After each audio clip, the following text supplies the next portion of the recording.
con nosotros el doctor Eduardo Roy Gates, abogado penalista. Bienvenido, doctor Roy Gates. ¿Cómo está, Jorge? Buenas noches. Sin vuelta, se lo pregunto. ¿Se sorprendió con la votación? ¿Le salvaron la cabeza a Roberto Sánchez? Definitivamente, ¿no? Es absolutamente contradictoria la decisión del Congreso, porque si aprueban la acusación constitucional, lo lógico es que hayan aprobado también la suspensión, como en el caso de Betsy Chávez. Entonces es absolutamente incongruente, ¿no?, la decisión. Por decirlo menos. Definitivamente hay algo atrás, ¿no?, porque la suerte de los dos exministros ha tenido que ser la misma que la de la expremier, ¿no? Hasta por una cuestión lógica. Totalmente. Si yo voto para acusar constitucionalmente a alguien, no voy a seguir permitiéndole que ocupe una curul. Y sobre todo porque el delito por el cual se les está acusando constitucionalmente es grave. El delito de rebelión tiene una pena de 10 a 20 años. Mínimo 10, máximo 20 años. Claro. Y la conspiración, que no es que sea otro delito, la conspiración es como un estadio previo a la consumación. Okay. Y algunos delitos permiten la sanción de la conspiración. En este caso es la conspiración para la rebelión. No es que sea un delito aparte, es como un estadio previo. Y la conspiración tiene una sanción de la mitad, o sea, máximo 10 años, que igual es grave. Entonces, ante este tipo de situaciones, lo que ha tenido que hacer el Congreso de la República es no solamente aprobar la acusación constitucional, sino suspenderlos en el cargo. Para cerrar este tema de los exministros cuestionados en este momento, claro que tendrán que pasar ahora por el Ministerio Público, ¿cuál es el camino en términos penales? Claro, el Ministerio Público ahora ya tiene carta abierta para continuar con el proceso. Pueden haber incluso medidas coercitivas que el Ministerio Público le puede solicitar al Poder Judicial. Impedimento de salida del país, Sí, prisión preventiva, por ejemplo. Puede solicitarle eso y ya dependerá del juez si resuelve a favor o en contra. ¿Se le puede solicitar prisión preventiva a Roberto Sánchez aún cuando él continúa siendo parlamentario?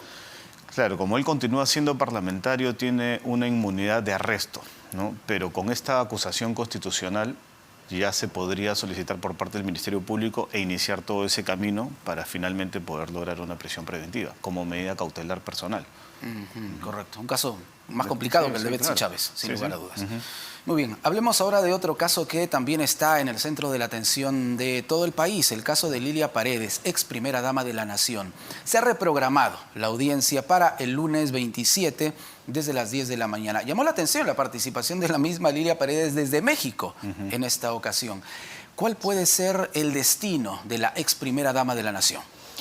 Bueno, aquí esta audiencia en primer lugar se ha reprogramado por un pedido de la defensa alegando que eran 26 tomos los que tenía que estudiar.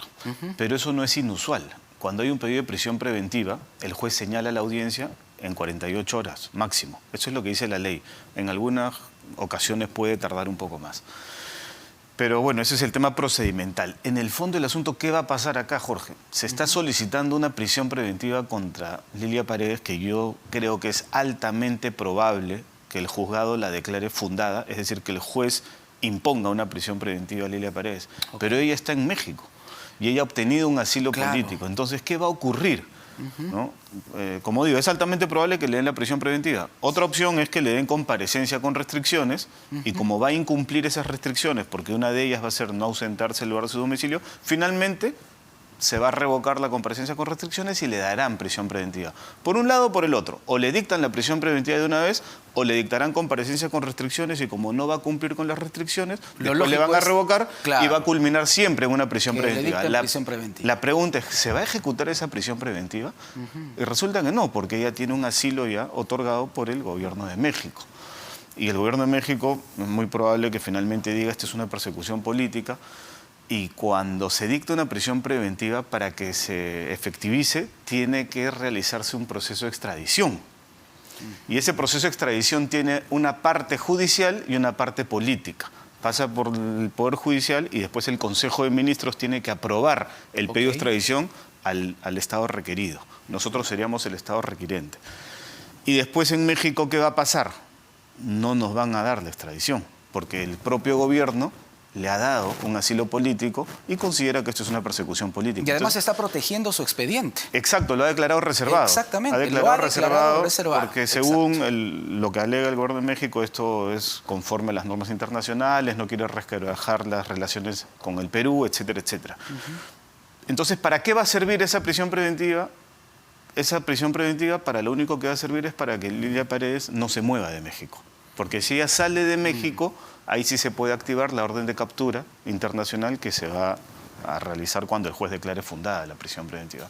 Claro. Entonces, en la práctica no va a ser muy útil, pero el Ministerio Público está obligado a hacer esto, no es que está mal.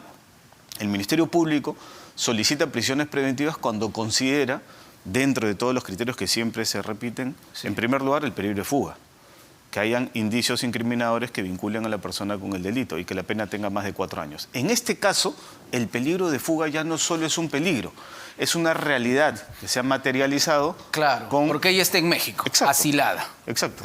Creo que eso es absolutamente indiscutible, ¿no? Y los otros temas también, ¿no? Si hablamos de la pena, por ejemplo, ¿de cuánto estamos hablando? Sí la sancionan, sí la sentencian. Si la sentencian, en este caso, a ella se les indica por ser parte de la organización criminal dedicada a dirigir obras públicas, ¿no? Estamos hablando de delitos de corrupción de funcionarios. Sí. Y ahí los delitos de corrupción pueden tener penas de 8 años, tranquilamente. ¿Más de 4 entonces? No, también, los 4 años se cumplen en cualquier caso de los delitos de corrupción de funcionarios. Exacto. Casi todos los delitos de corrupción de funcionarios tienen penas altas. O sea, ese criterio se cumple sin ningún problema. Entonces, la posibilidad de que Lilia Paredes pueda cumplir con estas disposiciones del Poder Judicial son realmente reducidas. No, como digo, yo creo que le van a dictar la prisión preventiva, pero una opción, cuando un fiscal pide prisión preventiva, el juez tiene la opción de poner algo menor. O sea, si el fiscal pide prisión preventiva, el juez puede imponerle una comparecencia con restricciones, por ejemplo. Es muy improbable que le ponga una comparecencia simple. Y esa comparecencia con restricciones va a implicar cumplir con ciertas reglas de conducta. Y una de esas reglas siempre es no ausentarse del lugar de su residencia sin previa autorización del juzgado. Otra regla, impedimento de salir del país. Claro que ella podrá discutir, ojo, cuando me han puesto la regla, mi lugar de residencia era en México. Y entrarás a una discusión legal, pero estoy seguro que finalmente el juez lo que va a decir, como se ha hecho en otros casos, es que aquí ella ha violado las reglas de conducta y finalmente le variarán esa comparecencia con restricciones por prisión preventiva. O sea, por cualquier lado, el caso va a terminar con una prisión preventiva. La pregunta es, ¿esa prisión preventiva se va a poder ejecutar? Y la respuesta es no, porque ella tiene un asilo dado por el gobierno de México. Qué complicado realmente, ¿no? Claro, está protegida, está cubierta por este proceso que, como bien dice, se ha declarado reservado, secreto, no se sabe el contenido, pero es evidente que el gobierno mexicano lo que ha considerado es que acá hay una persecución política. Entonces, y hay una posición clarísima del gobierno mexicano también, una posición ideológica, política. Pero este gobierno termina en un año, me parece, el gobierno de AMLO, de Andrés Manuel López Obrador. Claro, más o menos, entonces ahí puede variar la situación. Entonces, los gobiernos te deniegan las extradiciones cuando hay persecución política, cuando no hay doble incriminación, o sea, cuando no es delito en ambos países el hecho que se está investigando, y en tercer lugar, cuando no está garantizado el debido proceso o cuando existe riesgo que se imponga una pena de muerte, ¿no? Entonces, en este caso, lo que el gobierno mexicano va a decir es, si es que se activa el proceso de extradición, lo que va a decir es que esto es una persecución política y no van a otorgar de extradición, porque la extradición es un proceso mixto. Tiene una parte judicial y tiene una parte política. En la parte judicial las cosas están claras. En la parte política no nos van a dar de extradición. La situación de Jennifer Paredes y de los hermanos de la ex primera dama de la Nación, David y Walter, ¿cuál es en este momento? A ellos también les han solicitado, a Jennifer no, porque Jennifer ya tuvo un proceso y se le impuso comparecencia con restricciones, pero a los otros 2 hermanos también se les ha pedido prisión preventiva. Su situación es exactamente la misma, ¿no? Doctor Roy Gates, vamos a retornar para seguir analizando este tema. Volvemos a nuestro diálogo con el doctor Eduardo Roy Gates, abogado penalista. Ha escuchado usted al todavía parlamentario Roberto Sánchez. Dice que no teme ir a la cárcel, aún en su condición de congresista. Si es sentenciado, ¿la cárcel puede ser su destino? Sí, obviamente que sí, ¿no? No puede decir tampoco que teme ir a la cárcel, ¿no? Me parece que su respuesta es algo lógico. Pero en un proceso penal, evidentemente, la consecuencia final puede ser una condena y una condena efectiva. Y no importa que sea congresista, no importa. No, por supuesto que no, porque ya se ha autorizado el procesamiento. Ahora ya la Fiscalía va a avanzar en el caso y va a ser como cualquier otro proceso penal, ¿no? ¿Cuánto puede durar este proceso penal, doctor? Esa es una buena pregunta, pero normalmente los procesos penales son largos, pero en este caso el hecho es uno solo. Es un hecho muy claro, ¿no? La rebelión o la conspiración para la rebelión, cuando el presidente Castillo trató de dar ese golpe de Estado fallido, ¿no? El hecho es uno solo, es muy concreto. No hay mucha actividad probatoria que se tenga que realizar. O sea, si el Poder Judicial actúa de una manera célere, podría culminar rápidamente con este proceso. O sea, un juicio oral, o la investigación y después el juicio oral, podría ser cuestión de meses. Tenemos un minuto para hablar de otro tema importante también, doctor Roy Gates, la situación del expresidente Alejandro Toledo.